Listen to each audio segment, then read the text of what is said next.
Hello, Internet. I'm Corion, your witch in residence here on YouTube.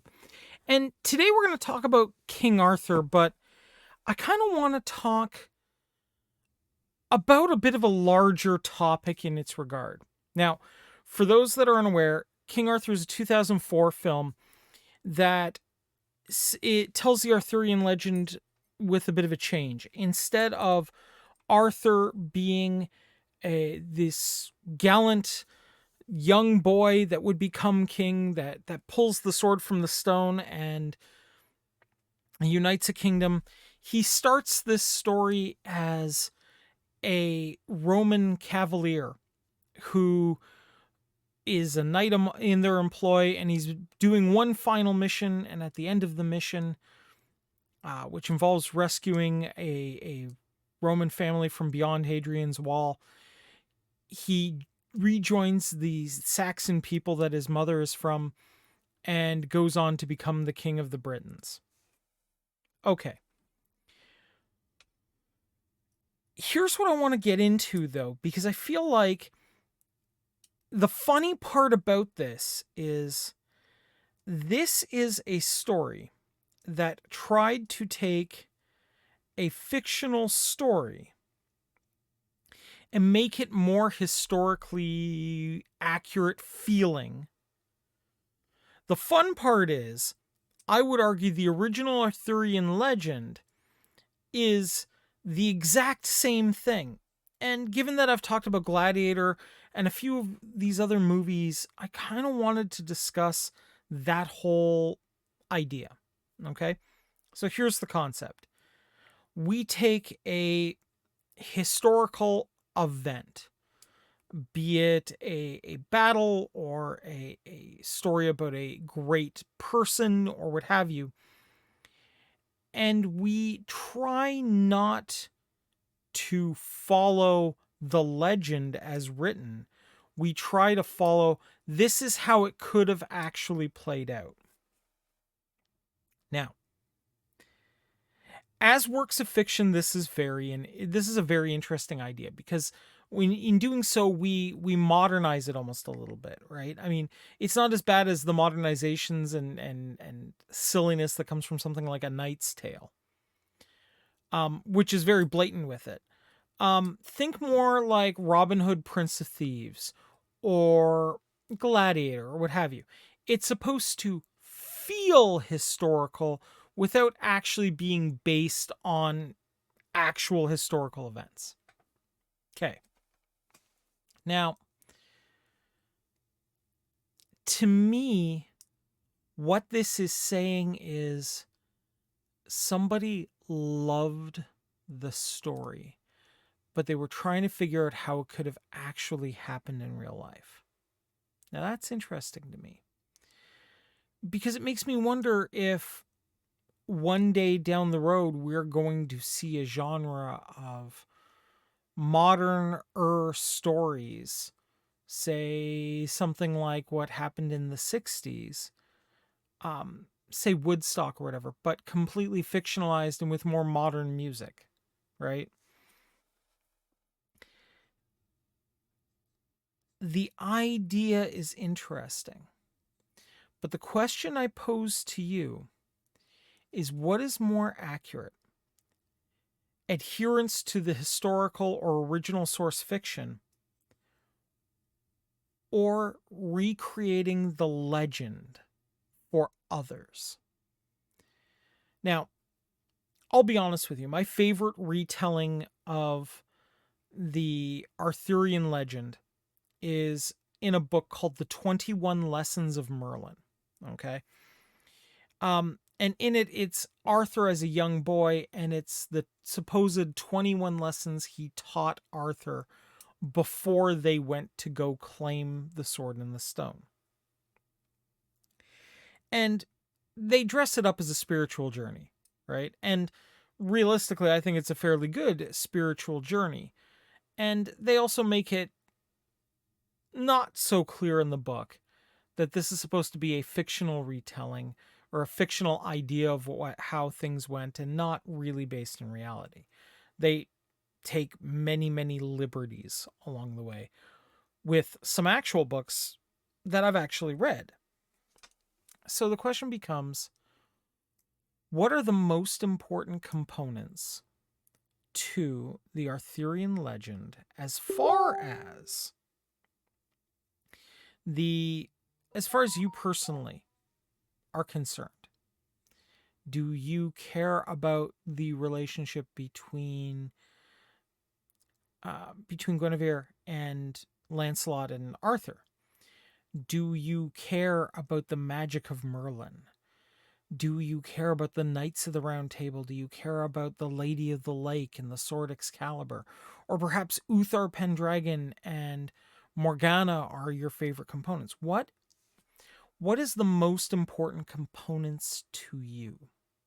Right? Where does it go from being, no, this happened, to being, this is a story with morals and ethics that matter to me? Take Robin Hood, Prince of Thieves, for example. It's entirely likely that Robert of Locksley, who was supposedly the main individual posing as Robin Hood, do you think it's more important to tell the story that he stole from the rich and gave to the poor? Or when we look at it from a more historical aspect, the reason why he was giving to the poor was not to help the poor, but to simply screw over the sheriff in an attempt to strengthen his own possibility for return, which is what we believe the story is these days, and with historical information. Now, to me, when we're talking about something like the Arthurian legends, I've always been a fan of the idea of Camelot. The idea of people with higher ideals, with greater things than them, coming together and forming a just society based on noble principles that might should be used to aid the weak. That those sort of higher, nobler principles, if you will, are what stand out to me from the story. But all of these pieces potentially could stand out for you. The romance could be the important piece to you. The magic, the sorcery, the mysticism in play. And, in truth, we've had movies and TV series covering all of these different aspects. We've even had Mordred and Morgana and those components covered.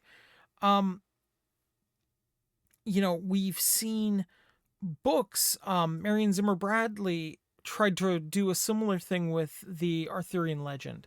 Now, while I personally find her a repugnant human being, the story was interesting, if getting a few things wrong. The idea is this, though.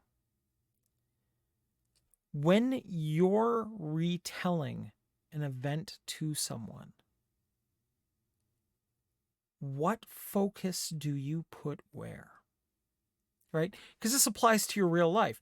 If you see an event or you witness something fantastic, like a friend's very expensive wedding, what do you tell your friends about that wedding? Do you tell them about how beautiful the cake was? Do you tell them about the service? Do you tell them about this tear-jerking dance the father of the bride had with the bride? Do you tell the story of the worst toast ever given by a best man ever?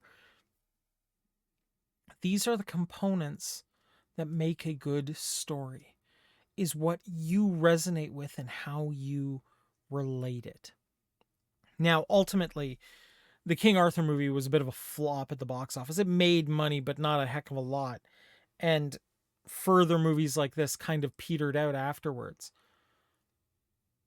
But the idea of a story like that still lives on. When you tell a story, what do you think are the most important pieces? And even better, when someone tells your story, what are the most important pieces you want to make sure they don't leave out? I'd love to hear what the coolest things that happen in your life were in the comments. I always comment on the comments, so I'd love to hear these things. But what do you need to hear that your story takes in? Now, I am actually going to recommend for reading that you read the actual Arthurian legend. It's very different than a lot of the modern tales you read. Even all the way back to the 1967 Excalibur movie, I don't think they really captured all the nuance of that story. And I want you to read it, and I also want you guys, if you can, to get a hold of a couple of the books that this movie is legitimately based on. Let me see here if I can find a few of them for you. Here we are. So, for the King Arthur film, here we go. I am going to recommend that. Here we go. The ones to read are Idyllists of the King, okay? Which is another book out there that follows more closely to this story, okay? I'm also going to recommend Bernard Cromwell's Warlord series, because I feel like this is where it really generates the most connection there, okay? Take a look at these books and see if you can see what those authors' primary themes that they were most inspired by in the tale. And if you can, after you've read the original Arthur, which is available on Project Gutenberg for free, I do recommend writing down what you thought that the important themes were. To me, the most important is that building of a more just society in the wake of the chaos and anarchy that had existed before. But I want to hear from you guys, so please let me know. In the meantime, until I hear from you, merry meet, merry part, and merry meet again. Take care, everybody. Bye-bye.